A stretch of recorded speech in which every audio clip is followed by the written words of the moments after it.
भारतीय सराफा बाजारात भूकंप आणणारी बातमी काल अचानक समोर आली. वर्षभर सोने खरेदी करू नका, पंतप्रधान मोदीजींच्या आवाहनानंतर दागिन्यांच्या दुकानांमध्ये झुंबड, पण मागणीत बदल. पंतप्रधान नरेंद्र मोदींनी देशवासियांना पुढील वर्षभर सोने खरेदी करणे टाळण्याचे आवाहन केलं आहे. जागतिक पातळीवर आर्थिक संकट पाहता मोदीजींनी सोनं खरेदी करू नका अशी साथ जनतेला घातली आहे. वर्षभर सोने खरेदी करू नका असं आवाहन पंतप्रधान नरेंद्र मोदीजी यांनी देशवासियांना केलं. भारत सोनं आयात करतो, त्यासाठी मोठ्या प्रमाणात परकीय चलन खर्च करतो. जगातील सध्याची परिस्थिती परकीय गंगाजळी महत्वाची असल्याचं मोदींनी तेलंगणात भाषणात म्हटलं. वर्षभरात येणारे सण, लग्नांमध्ये सोनं खरेदी करू नका असे आवाहन मोदीजींनी करून 24 तास उलटत नाही तोच दागिन्यांच्या दुकानामध्ये मोठी गर्दी पाहायला आज मिळाली. सोनं खरेदी टाळा, पेट्रोल वाचवा. मोदीजींना भाषणाचा अर्थ काय? वर्षभर सोने खरेदी करू नका, पंतप्रधान मोदीजींच्या आवाहनानंतर दागिन्यांच्या दुकानामध्ये झुंबड, पण मागणीत बदल. पंतप्रधान नरेंद्र मोदीजी देशवासियांना पुढील वर्षभर सोने खरेदी टाळण्याचे आवाहन केलं. जागतिक पातळीवर आर्थिक संकट पाहता मोदीजींनी सोनं खरेदी करू नका अशी साथ जनतेला घातली आहे. वर्षभर सोने खरेदी करू नका असं आवाहन पंतप्रधान नरेंद्र मोदीजी यांनी देशवासियांना केलं. भारत सोनं आयात करतो, त्यासाठी मोठ्या प्रमाणात परकीय चलन खर्च करतो. जगातील सध्याची परिस्थिती परकीय गंगाजळी महत्वाची असल्याचे मोदीजींनी तेलंगणातील भाषणात म्हटलं. वर्षभरात येणारे सण, लग्नांमध्ये सोनं खरेदी करू नका असं आवाहन मोदीजींनी करून 24 तास उलटत नाही तोच दागिन्यांच्या दुकानामध्ये मोठी गर्दी पाहायला मिळाली. गेल्या 12 वर्षांमध्ये पंतप्रधान मोदीजींनी जेव्हा जेव्हा देशवासियांना एखादं आवाहन केलं तेव्हा जनतेनं प्रतिसाद दिला आहे. मग स्वयंपाकाच्या गॅसची सबसिडी सोडण्याचा विषय असो वा कोविड काळात थाळी वाजवण्याचा, लॉकडाऊनचे नियम पाळण्याचा मुद्दा असो. यानंतर आता मोदीजींनी वर्षभर सोने खरेदी न करण्याचे आवाहन देशवासियांना केलं आहे. मोदीजींच्या आवाहनानंतर संमिश्र पडसाद सोमवारी सराफा बाजारात पाहायला मिळाले. मोदीजींच्या आवाहनानंतर सोमवारी बाजाराचे कामकाज सुरू होताच सोन्याला फारशी मागणी दिसून आली नाही. या उलट चांदीच्या दरात तेजी पाहायला मिळाली. मोदीजींच्या आवाहनामागे नेमका कोणता विचार? पंतप्रधान मोदीजी यांच्या भावनिक आवाहनामागील मुख्य कारण जागतिक आर्थिक संकट आणि भारताची चालू खात्यावरील तूट आहे. पश्चिम आशियातील तणाव पाहता खनिज तेलाचे दर प्रति बॅरल $100 पुढे गेले आहेत. त्यामुळे भारताकडे असलेल्या परकीय गंगाजळीवर बराच दबाव आला आहे. अशा परिस्थितीत सोनं खरेदी टाळून जनता अर्थव्यवस्था आणि रुपया मजबूत करू शकतात. सोमवारी बाजारातील व्यवहार सुरू होताच सर्वसामान्य ग्राहक आणि गुंतवणूकदारांचा बदलता कल दिसला. सोन्याच्या दागिन्याच्या शोरूम मधील गर्दी रोडावली तर त्याच वेळी चांदीला असलेली मागणी वाढली. त्यामुळे सोमवारी सकाळी चांदीच्या दरात किलो मागे ₹2200 वाढ दिसली.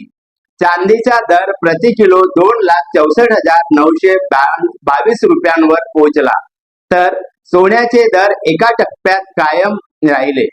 सोन्याच्या दरामध्ये गेल्या काही दशकांमध्ये मोठी वाढ झाली आहे. सोन्याचे दर 1 तोळ्यामागे 1.5 लाखाच्या पुढे गेल्याचं मुंबईच्या झवेरी बाजारातील सराफा व्यापाऱ्यांनी सांगितलं. संपूर्ण देशात 3 कोटीहून अधिक लोक सराफा व्यापाराशी संबंधित आहेत. हा केवळ व्यापार नाही तर त्यासाठी उदरनिर्वाहाचं माध्यम आहे. ग्राहकांनी गुंतवणुकीच्या दृष्टिकोनातून अधिक सोनं खरेदी करू नये, केवळ गरजेपुरती खरेदी करावं असं आवाहन त्यांनी केलं. पंतप्रधान नरेंद्र मोदी यांनी 1 वर्ष सोने खरेदी करू नका हे आवाहन कशासाठी केलं? त्यात देशाचा काय फायदा आहे? सोप्या शब्दात समजून घेऊया. अर्थकारण: पंतप्रधान नरेंद्र मोदी यांनी 1 वर्षाच्या कालावधीसाठी सोन्याची खरेदी करणं टाळावं असं आवाहन रविवारी केलं. आता वर करणी पाहता पंतप्रधान मोदीजींचे हे आव्हान कदाचित काहीस अनपेक्षित वाटू शकतं. विशेषतः अशा देशांमध्ये जिथे सोन्याचं परंपरा, बचत आणि कौटुंबिक उत्सवाशी विशेष नातं जोडलेलं आहे. पंतप्रधान नरेंद्र मोदी रविवारी तेलंगणा दौऱ्यावर होते. सिकंदराबाद येथे आयोजित एका कार्यक्रमादरम्यान त्यांनी देशातील जनतेला अनेक आवाहन केली. यापैकीच एक आव्हान म्हणजे पुढील एका वर्षाच्या कालावधीसाठी सोन्याची खरेदी करणं टाळावं. आता वर करणी पाहता पंतप्रधान मोदींचे हे आवाहन कदाचित काही अनपेक्षित वाटू शकतं. विशेषतः अशा देशांमध्ये जिथे सोन्याची परंपरा, बचत आणि कौटुंबिक उत्सवाचे विशेष नातं जोडलेलं आहे. परंतु आर्थिक तज्ज्ञांच्या मते या विधानामागे एक मोठं आर्थिक चिंता दडलेली आहे. ती म्हणजे इराणशी संबंधित संघर्षामुळे निर्माण झालेलं दिवसेंदिवस उग्र रूप धारण. परकीय चलन साठ्यांचं रक्षण. भारत हा जगातील सोन्याचा दुसरा सर्वात मोठा ग्राहक आहे.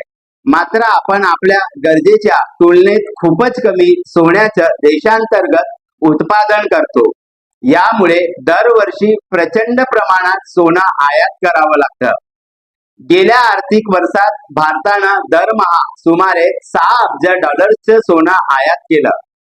हे सोनं खरेदी करण्यासाठी देशाला आपले अमेरिकन डॉलर्स म्हणजेच परकीय चलन खर्च करावे लागतात. सोन्याची खरेदी कमी झाल्यास हा पैसा वाचेल आणि परकीय चलन साठा मजबूत होईल.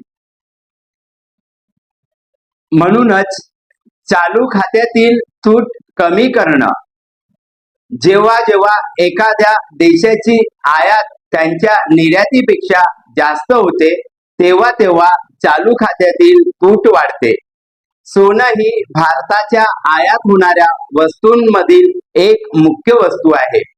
सोन्याची आयात कमी झाली की देशाची व्यापारी तूट कमी होण्यास मदत होऊ शकते, ज्यामुळे रुपयाचं मूल्य स्थिर राहण्यास आणि अर्थव्यवस्था मजबूत होण्यास मदतही मिळू शकते. गुंतवणुकीचं स्वरूप बदलणं. भारतीय लोक पारंपरिकपणे सोन्याला सुरक्षित गुंतवणूक मानतात. मात्र सोन्यात गुंतवलेला पैसा अर्थव्यवस्थेच्या प्रवाहात थेट येत नाही. सरकारनं यापूर्वी सोवरन गोल्ड बॉन्ड सारख्या योजना आणल्या आहेत. पंतप्रधानांच्या आव्हानाचा उद्देश ही असू शकतो की लोकांनी सोन्याऐवजी शेअर्स, म्युच्युअल फंड किंवा पायाभूत सुविधांमधील योजनांमध्ये पैसा गुंतवावे, ज्यामुळे उद्योगांना भांडवल मिळेल आणि देशाचा विकास होईल. तस्करीची चिंता आणि कररचना. सध्या जागतिक स्तरावर सोन्याच्या किमती खूप वाढल्या आहेत. अशातच बँकांनी आयात कमी केला असून सरकारकडूनही आयातीवर अतिरिक्त कर लावला जात आहे. जेव्हा अधिकृत मार्गाने सोन्याची टंचाई निर्माण होते तेव्हा तस्करी वाढण्याची भीती असते. लोकांनी स्वतःहून खरेदी कमी केली तर बाजारातील मागणी कमी होईल आणि अनधिकृत व्यापारावर चाप बसेल.